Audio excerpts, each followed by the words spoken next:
What's up? Out here at the University of North Carolina, Wilmington track. This is Project 400.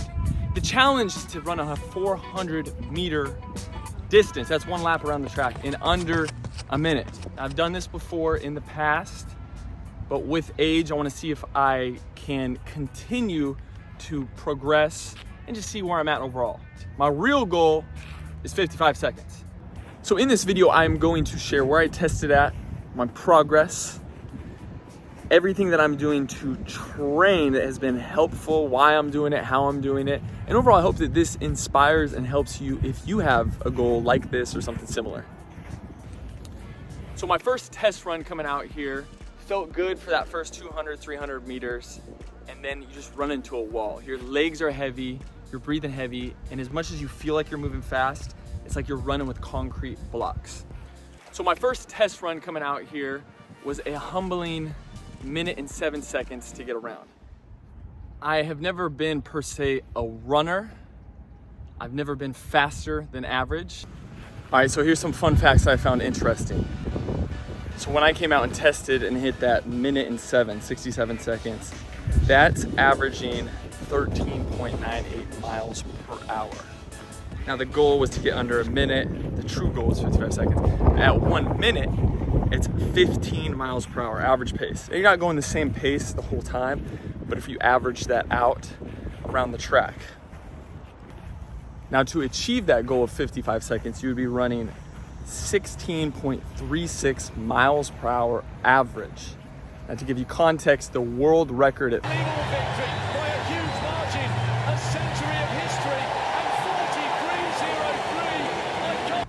for the 400 meter is an average speed of 20.9 miles per hour. So that's almost 21 miles per hour for that quarter mile lap. So it's kind of fun just to see the difference in the pace. You really do have to work pretty hard once you get down in those lower numbers of where your capability is to start to improve that time. And some people just don't have that speed. So it's developing that speed, that power, but it's fun. So if you were to run a 6-minute mile, you are running 10 miles per hour. So this is easy to think of because a lot of treadmills, go up to maybe 12, 14 miles per hour. 12 miles per hour, averaged out, is a 5-minute mile. And just for reference, Eliud Kipchoge, I don't know if I said that right, but the guy who broke the world record in the marathon averaged 12.98 miles per hour for over 2 hours. So 2 hours, 1 minute for 26.2 miles. So just gives you an idea what people are capable of. I do like challenges. So some previous challenges that I've done are things like Spartan races, Tough Mudder, started with sprint triathlons, moved up to Olympic triathlons.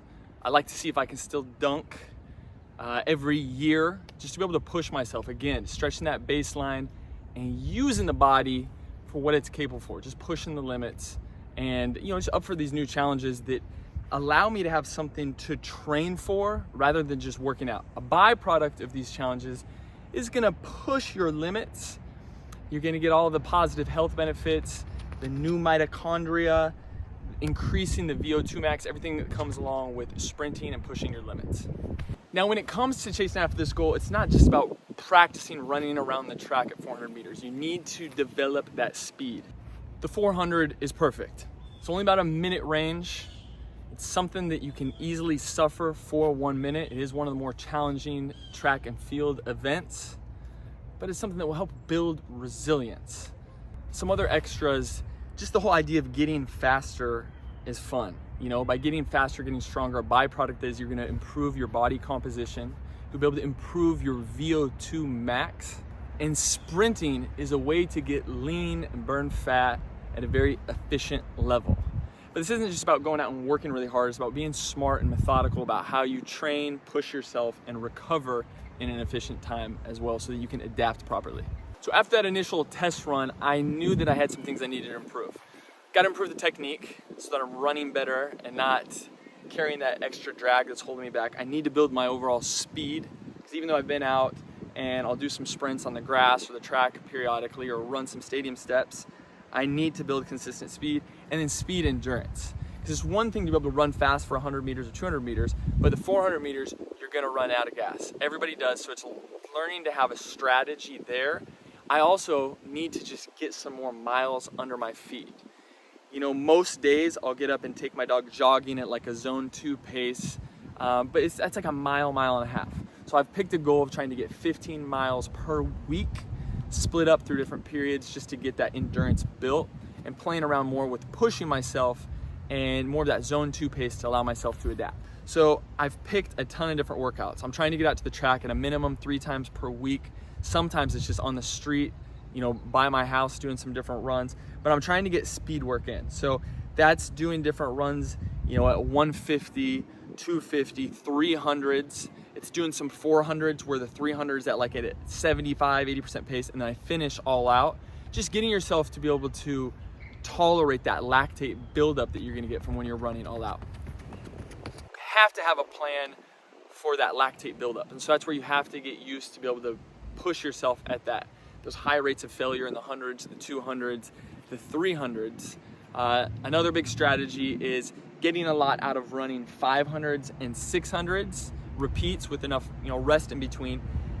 By doing 500s and 600s regularly, you're finding that 400 does not seem as far of a distance. It makes it feel a lot more doable.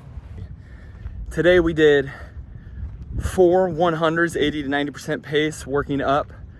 Did a 600 at a 5-minute mile pace. After everything we're doing, we got a lap walk around. Still got a 500 to go. We're gonna push that. And then we got 3 150s. But just to remember how blessed we are to be able to get out here. This feels good. We're pushing through the fire. You got all the little voices in our head saying, take it easy.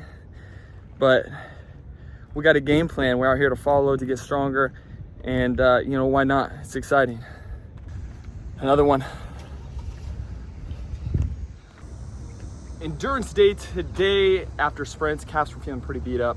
The goal was a sub 7-minute mile pace right around there, which I got from our first mile. I was gonna do 2 miles today, 7-minute pace with 3-minute jog recovery.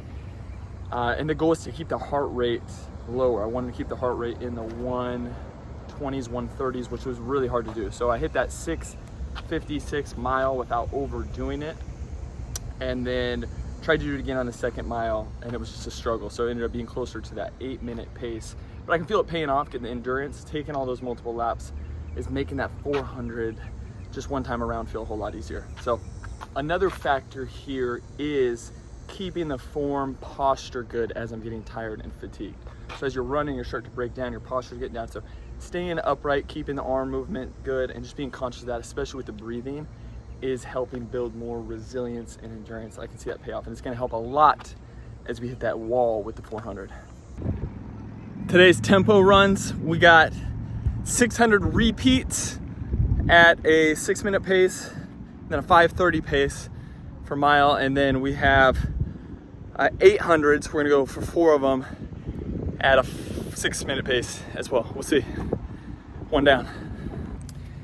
And you cannot forget warming up and stretching. Warming up is crucial to make sure your hip flexors are lengthened, that you're opening up, that you have full range of motion, and then stretching. This is making me soar in a whole new different way instead of training. So I'm noticing a little bit in the IT band, the knees, the calves were really sore from running in newer, different shoes, but you are adapting as you continue to do that. But I am noticing that I'm stretching and focusing on different types of stretches after to help me recover. And recovery is huge. You can't just come out and hit this over and over and over again. You have to allow your body to be able to adapt. In the gym, I consistently do squats, lunges, some eccentric focused work, or concentric focused work like sled pushes and sled pulls. So I'm gonna continue to do that, make sure that I'm not over burning myself, but more just focusing on, that technique and maintaining the muscle that I have. It's like I get this nervous energy prior to coming out to do these workouts. It's fun just thinking about the workouts I'm gonna do. I can feel it in my stomach. And then you get out here, it's the same thing. But it's an exciting thing, and I think it's fun to have something to train for like that. This is just a reminder that we're alive. We've got to get out there and use this beautiful instrument. Even when I thought I was ready, I still was burning out way before I was coming to the finish line. Sunset speed session in. Today we got 2 100s, 2 200s, 1 300, and then a couple 150s, all with a pace just right around that 1 minute pace. A lot of fun to get out here and push the speed. Beautiful, beautiful evening.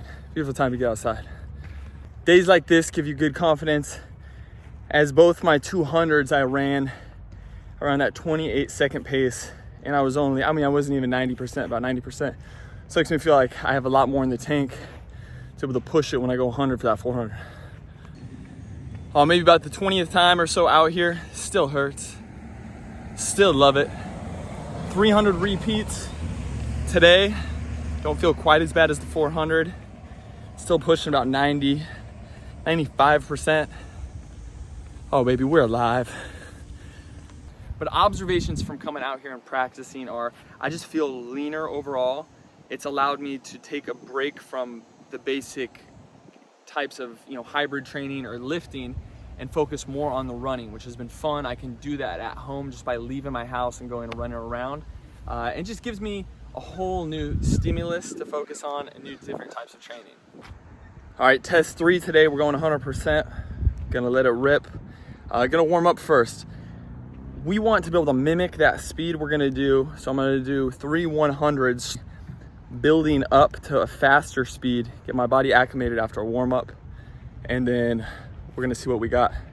I thought that I paced myself good with 100. The end of the 200, I started feeling like I was wasting a lot of energy and didn't have a whole lot more to kick into. As I turned that corner at 300, I was pumping my arms.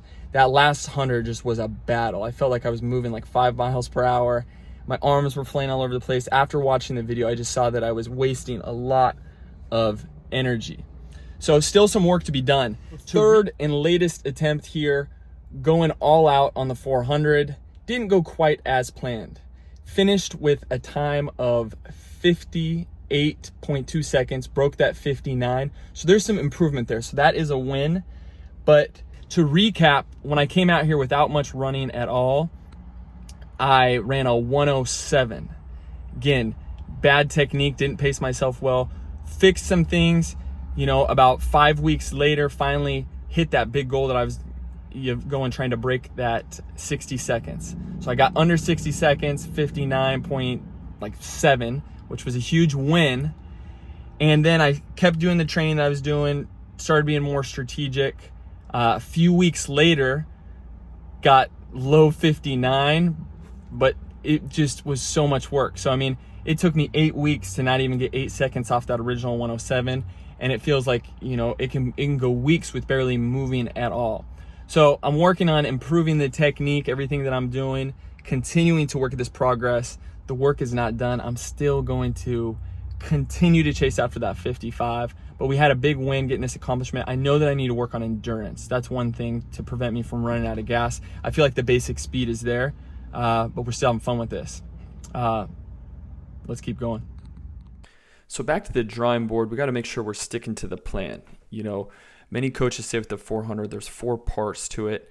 And you take that first 50 to 70 meters is like free energy of getting a nice burst so you can hit that cruise control, that float phase going into your first 200. After your first 200, you're trying to use your arms more and more so that you can get that little last burst of energy. Hopefully you haven't wasted all the energy on that last 150. And then it's just all heart. Relax your face, pumping your arms and your legs, and continue to give it all you got. Whether you're training for the 400 or the mile, you have to get used to a combination of pushing that pace. So the 400, running 200s at that fast pace. If you're running the mile, run doable chunks like the 400 and the 800 at that desired pace that you want to go to get your body used to that. That in combination with the endurance is what's going to have you ready for that race day to push it at maximum capacity. And like I said, it's a benchmark to see where my current fitness level is at. I don't want to be the person that says, I used to do this, I used to do that. At least yet. We can wait till I'm in my 80s or 90s for that. But until that advanced age, I'm going to keep serving up different challenges and goals to get after and keep things fun. and hope to inspire others to join along.